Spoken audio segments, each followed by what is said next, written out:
This is Eric Werlin, and we are with Tim KIEFER, who works on the show Adventure Time. How are you doing this morning? Pretty good, thanks. You happy to be here, having a good time? Yeah, great costumes. I love it. Nice, nice. To talk about Adventure Time and the music a little bit, I'm curious, how did you get your start working on this show? A little good old art school mafia nepotism. Like Penn, the other composer on the show, Casey James Basikas. We all went to Cal Arts and we worked on like weird projects back then. Like, What kind of weird projects? What are we talking about?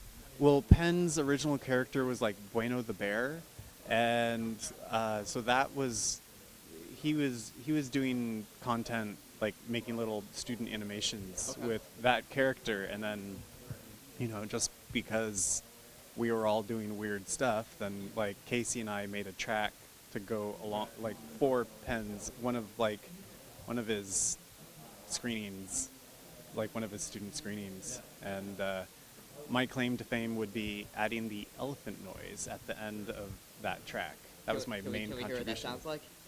Oh, like Just like, if I had my eyes closed, I would have thought an elephant was right next to me right there. I do have some beatbox skills too. Ah, nice. So you're a man of many talents, it seems. Yeah, I like to absorb sounds, absorb music, and then regurgitate them. Adventure Time is the most kind of dense and processed incarnation of that, pretty much. Gotcha. What's the process like when you're coming up with the music and working on the music for this show? Do you start kind of like from scratch every time, or is there a pipeline kind of like, oh, we're going to kind of, obviously it has to maintain the same feel as all the other episodes in the show, but like what's your process when you come and you're sitting down and you're like, we need to make the music for this particular episode? What's that like? How does that work? Well, yeah, at the beginning, like, me and Casey powwowed on like the sound. So we kind of established basic things, but then Adventure Time is so like scattershot that we would like each I guess at the very least the first half of the series, every single episode would be completely different. So I guess we would be given a decent amount of direction, but still in an open way where we could kind of, we were free to interpret, oh, well, have this be heavy metal, or like have this, we would, just reinterpret kind of the simple direction from Penn. Gotcha. And then, I don't know, then something happened, something random happened, yeah. Yeah, I think the crazy, like, intensity of the network TV deadlines helped with that kind of like, stop thinking you're going to, like, you can't overthink this. There isn't enough time. Just do just go with your instinct. Just like kind of be reflexive about it. How long does it take to go from the very beginning to, coming up with what that episode's going to sound like and all the, the music and everything, to then having to send it out to be, incorporated and mixed into the show? Like, it's film and TV and animation, like there's such tight deadlines all the time. How long does that process take, and how has it changed from when you first started to, like, now you guys have been doing this, you said, for, 8 years. Like, does it still take just as long, or are you guys like, oh, we got this, no problem? Yeah, no, that's what you were kind of setting up was exactly how it went. Like, it would take a solid 2 weeks at first, and not by choice. We would, like, when we got into the swing of things, then our available time to work on an episode got way crunched down, and for maybe starting like halfway through the show, we would have about like 4 days. Oh wow, that's a good amount of time. Yeah, well, to do an entire 11-minute episode, it's actually not. That's good point. That's still impressive. Yeah, and like I said before, the kind of like weird nirvana coming from just like stress and the crunch was like, that's why you get stuff that was just like weird computer cartoon music.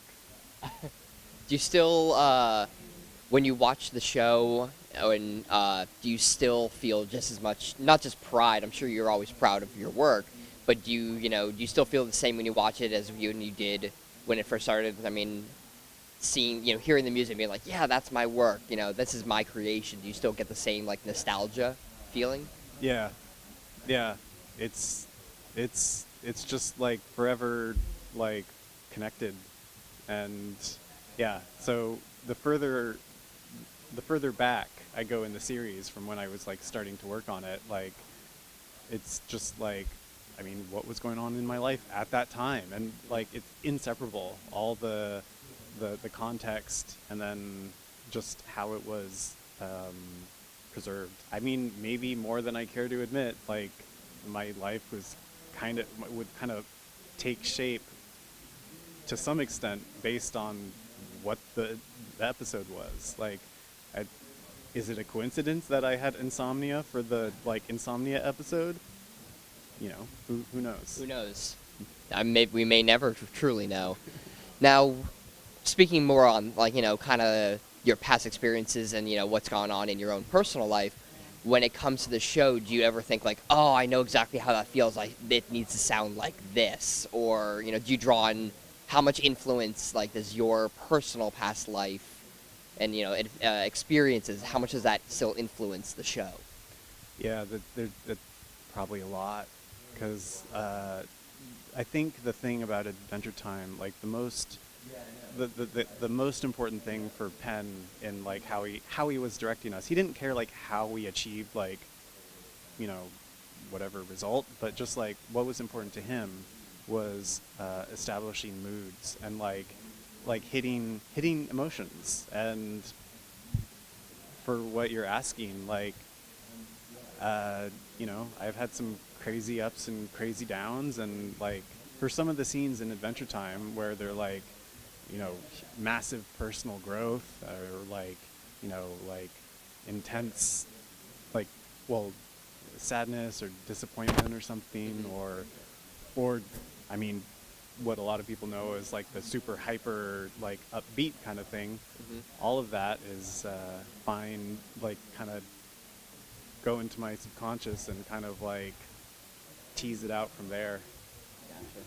What's been your favorite aspect of writing the music for this show? Like, what's your most like proudest moment, or what's like your best memory of creating music on this show? I would say the chance to like represent like really niche and interesting forms of music around the world, kind of, I guess it's doing my version, but if I channel kind of like a weird Scandinavian kind of music called squee, it's like any chance I get, I mean like right now, it's like, yeah, please like go and look up squee, like SKWEEE, or You heard him. Go look that up. yeah, it's amazing, and you'll also be able to hear Adventure Time in it too, because of like how synonymous some of these things were. So being able to like take these like weird little music movements or music groups and like pass them on to like a new generation is like, yeah, I think that's what I'm most proud of. Nice. That sounds fantastic. With this now wrapped, Adventure Time, what's next for you? What are you looking towards in the future? Do you want to continue doing music for animation, or do you want to maybe do music for another aspect? What do you think? What would you like to do next? Yeah, I'm angling towards just indie projects. So I mean, and by that I just mean like, well, just nothing too big. I think what I want to carry over from Adventure Time most is just like, to some extent, like people liking my work and trusting in that kind of like ability to morph or adapt or just like kind of work. I don't know. So I guess it's important to me to like convey my identity, and then I guess indie work is like a good realm for that because it's not so big a production Yeah. that one gets lost in it. Yeah, you're not controlled so much by what the studio or the network wants. You get to have a lot more creative freedom and show what show yourself in the work. Yeah. Sounds great. Well, thank you so much for talking with us. We learned a lot, and I wish you all the luck on all of your there you go, on all your both hands. There we go, double handshake. Wish you all the best on everything, and can't wait to see what you come up with next. And that's Turning Another Page with JeanBookNerd. This is Tim from Adventure Time, and you're watching JeanBookNerd.